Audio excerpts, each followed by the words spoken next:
Good morning and welcome to day 2 of the Speedo Aquatics GB Swimming Championships here in London's beautiful Aquatic Centre. My name's John Mason. I'm going to be guiding you through the action all this week. By the end of this week, not only are we crowning British champions, we're selecting our teams for both the Olympics and the Paralympics over the summer.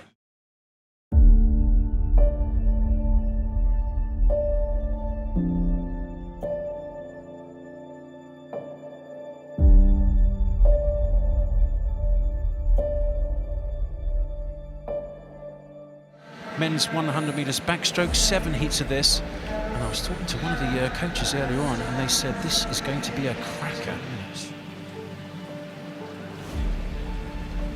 Cam Brooker, fastest seed, red hat, University of Bath, right in the centre. Member of the British team at the World Championships in February in Doha earlier this year.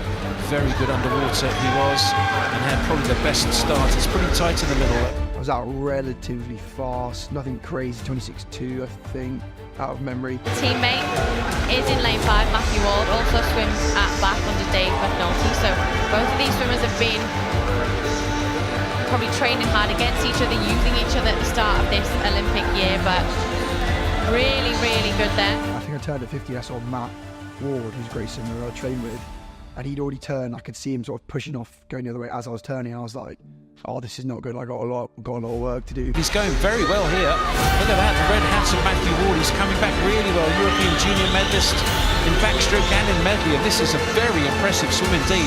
Lifetime best 54.4, 54.2, a new national age group record for Matthew Ward. I came back, I think at 28.2, which is all right, but about half second off where I've been, like coming back before.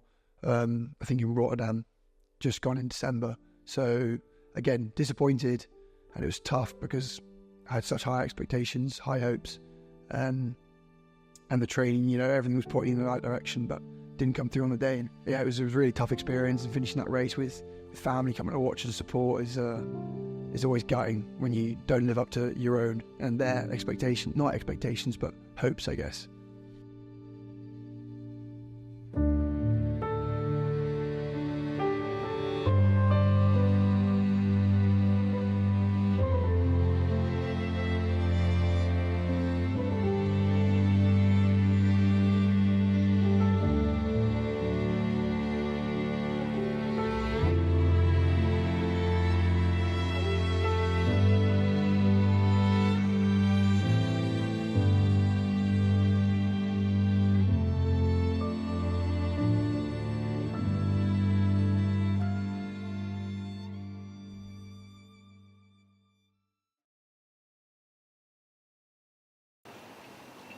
So this is the B final, but I wouldn't be too surprised if Cam Brooker, we see a little bit of an angry swim. He didn't quite make the final, just missed out.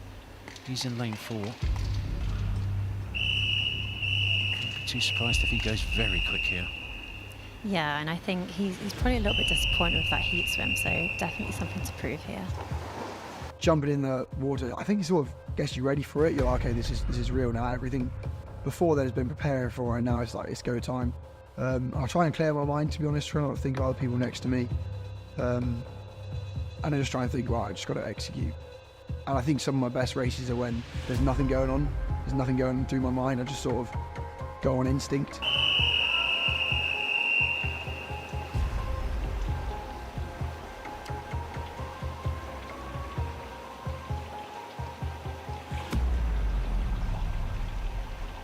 Take your marks. Learning to swim, I mean, a lot of what I can remember is looking up to my brother and sister. And they obviously learned to swim before me. And throughout my life and throughout my time growing up, I always looked up to my brother and sister and trying to compete with them. So learning to swim was very much trying to get through the stages faster than them. Well, he must have started, I presume, with the others because they went to swimming lessons, you know, when they were at school. So swimming lessons for us, he must have been 6 or 7, I think. But he went to school and they do school swimming because he was he was a good swimmer. We were at Maidenhead then, and I sort of said he doesn't need to go into swimming lessons at school, so he did extra maths because it wasn't worth him going to swimming lessons because he could already swim quite well.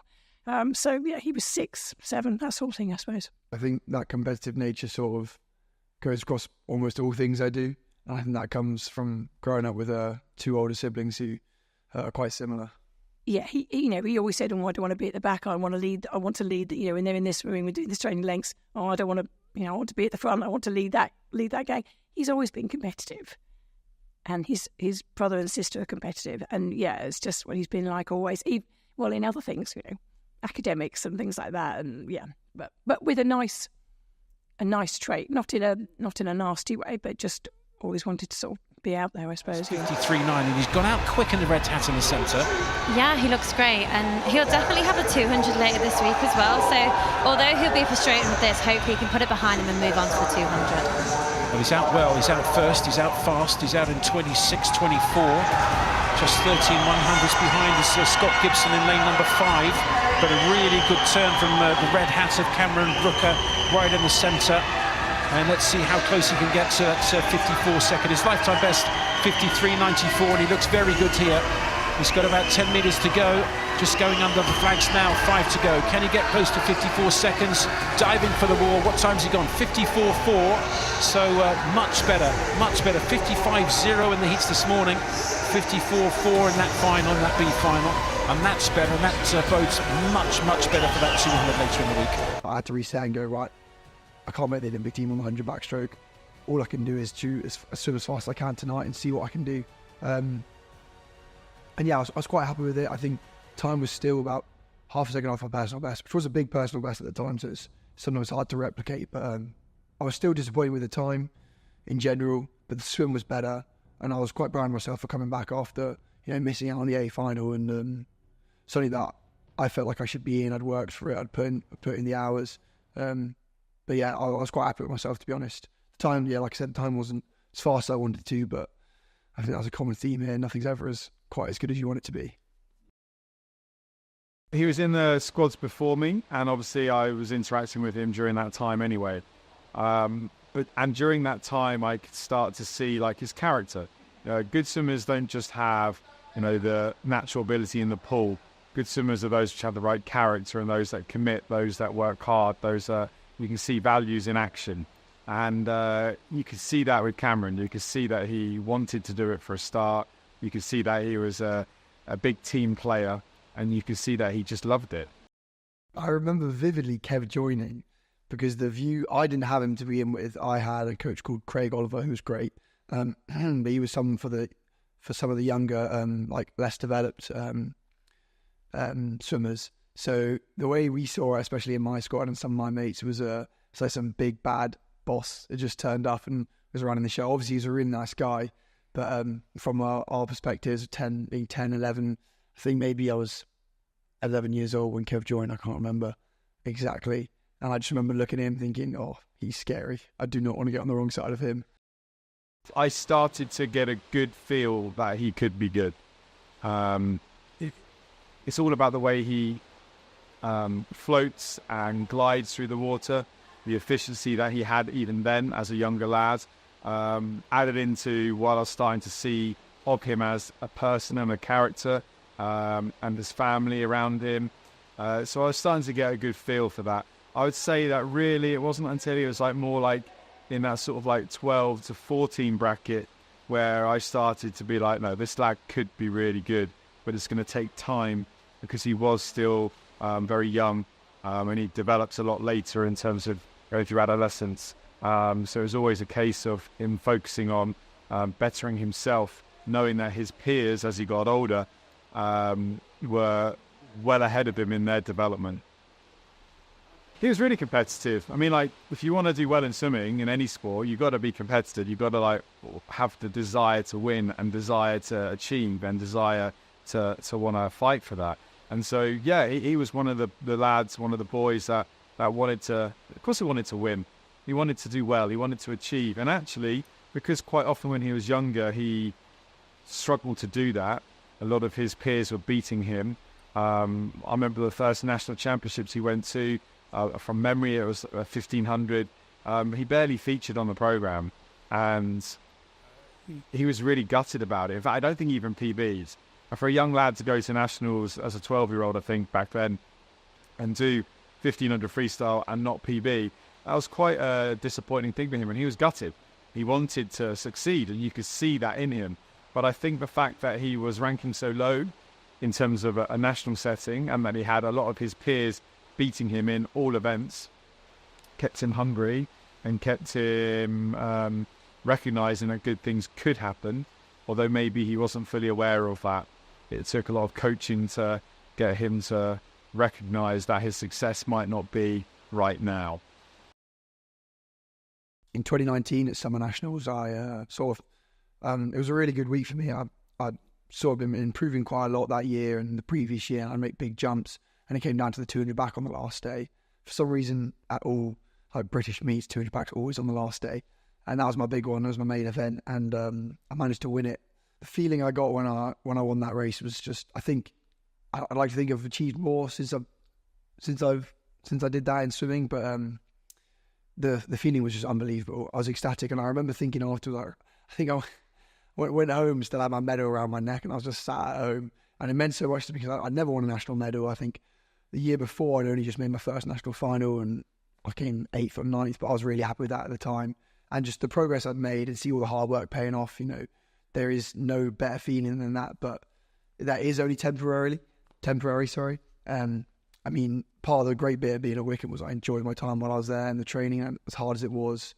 And it was amazing seeing that pay off because obviously everyone wants to swim well. Everyone wants to win the gold medal. And that was a big deal at the time. But I think since leaving Wycombe and putting things into perspective and seeing stuff my teammates achieve day in, day out, and on like the international scene, it sort of humbled me a little bit, and I realised that it wasn't that big of a deal. But to me at the time it was. So I was unbelievably proud. I mean, like every swimmer has got to make the right choice for them. So, whilst we have a small uni offering here at Wycombe with the New Bucks University we have down the road, that's not right for everyone. And certainly if you're very academic, you do need some other challenges at different universities.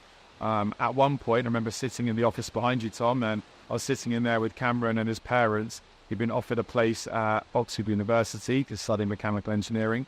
And that was the realization where it's like, guys, Cam, you're going to have to decline this if you want to be successful in swimming. And declining a space at Oxford University is not something you do like that. Yeah, that takes some consideration because that's quite a prestigious opportunity to seize. But the next best option that Cam felt was, in terms of the academic side of things, was Bath itself. And so it made sense because if that's the next best academic opportunity other than Oxford University, with a British Swimming National Centre, with the coaching staff they have and had at the time, it was just the right place and the right thing for him to do. So we had 4 or 5 months, and then COVID hit in the March, and I don't think he actually emailed them until the night before. He turned down Oxford and said to Bath because we wanted to make sure he made the right choice right up until the last minute. And actually for Cameron, it worked out because he wouldn't have trained at Oxford because of COVID, whereas at Bath, they all swam in the summer because Bath and Loughborough still were allowed to swim because they were the elite athletes. So for Cam, it was the right choice. It's coming closer to the final 15. Well, there's about 10 metres to go, and Ollie Morgan just ahead in the red hat, but coming back is Jonathan Marshall. This is going to be tight. Who gets the touch? It is Ollie Morgan, 52.70. 52.7. It is a new British record. He's broken Liam Tancock's 15-year-old British record. Look at that. Look what it means to him. Not only is it a British record and a national title, but he's booked himself a place on Eurostar on the British team to the Olympic Games 2024. That's a fabulous swim. I think unfortunately since that week it hasn't been an hour in a day where I haven't thought about it. I wake up and think about it a little bit because it was such a big deal to me, and I think that's pretty natural. I think as long as I'm realistic with myself and I'm happy to admit that I'm okay with being disappointed, and that is all right to have bad swims and feel like negatively about them rather than beat myself up about it is a good way of managing it. But I think about it all the time, thinking about what went wrong, thinking about stuff leading up to it. But like you said, you can only look back so much, and if you're going to look back, you might as well do it in a way that's going to help you. So you might as well look at what can I improve, what can I learn, what can I take going forward. Straight after that race, no way. No, I tried to stay in the meet, which was really difficult. Like I said, it was one of the most mentally taxing weeks of my life. But straight after that, I was like, no, okay, I've got to reset. I've got to try and do the best job I can for the rest of the week, which I'm sure we'll come to. But I did struggle for the rest of the week. I struggled to sleep and stuff, knowing how the 100 backer went, and that plays on your mind quite a lot, which is a new experience for me. And I think that stems from having those expectations going into the meet, rather than focusing on what you've got to do. I was thinking about the results all the time. I think that really affected me later in the week. But yeah, no, I didn't want to quit swimming. I definitely don't want to quit swimming. But the week following trials, when everything was up in the air a little bit, obviously you get those doubts running through your mind. But I've got a great support team. I've got Kev, got my coach here, Jamie, who's absolutely fantastic. All the coaching staff and team at Bath are great. My friends at Bath, my family were there to watch, who, again, really wanted me to swim as fast as I could, but didn't go quite as planned. But they're there for me. They look after me. They're there for me when things don't go well, which they haven't gone well multiple times before while I'm swimming. It's just, this is probably the biggest stage it's been on. But yeah, I think it got to me more than I wanted to admit at the time, and I probably should have said something. It's one of those ones where I was sort of like, oh, I'll be fine come the next day. Like, if I'm tired, I'll get a good night's sleep tonight. Didn't really happen. It's just my mind was racing a million miles an hour for the next few days. Got to the 200 back on the last day, and I think I was just exhausted, to be honest. Made the A final, which is all right, but it felt pretty rough and rusty in the morning. And then the evening was one of the most painful swims I've ever had. If you want to dedicate yourself to something completely and that's your sole focus, then I completely understand it. But I mean, you might lose friends, you might lose people there on the way because they're not as addicted to it as you are, don't want it as much as you do. I'm not saying this about me specifically, by the way, but just it depends what you want to get out of it, I guess. But I think there's definitely an aspect of taking it too far and like taking a step back and realising, for example, in this case, it's just swimming. Like, you're just going up and down a pool as fast as you can, and don't measure yourself based off that.